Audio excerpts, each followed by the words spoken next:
সাপ এসে গেছে কেন? মানুষের ভিতরে আনাগোনা শুরু হয়ে গেল। বন্ধুরে বন্ধুরে, ও বাবা, এবার সাপটা কেন আসলো?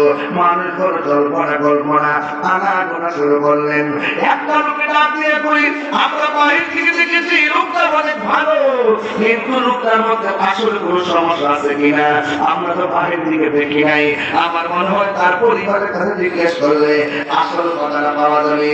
এবার মানুষ তার বাড়ির মধ্যে চলে গেল, যাওয়ার পর জিজ্ঞেস করে, ও আল্লাহর বান্দী, তোমার স্বামীও কালে চলে গেল, আমরা সবাই দুঃখ করি, কিন্তু দেখতেছো তো প্রথম খবর করলাম কবরের মধ্যে সাপ, দ্বিতীয় খবর করলাম কবরের মধ্যে সাপ, তৃতীয় খবরটা করার সময় আমরা সাপ দেখিনি, শেষ পর্যন্ত সাপের মধ্যে তাকে ফেলে দিয়ে আসলাম।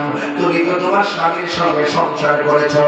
এই আমার কষ্ট ধরার মা, হাদিস শরীফের মধ্যে দেখেছি কোন স্বামী যদি মারা যায়, স্ত্রী যদি বলে আমার স্বামীটা এত ভালো ছিল, আমি আমার স্বামীর প্রতি সন্তুষ্ট ছিলাম, আল্লাহ রাব্বুল আলামিন ওই স্বামীটাকে জান্নাত দিয়ে দেন। সুবহানাল্লাহ। আমার কোন স্ত্রী যদি মারা যায়, স্বামী যদি বলে আমার স্ত্রীটা এত ভালো ছিল, আমি তার প্রতি রাজি এবং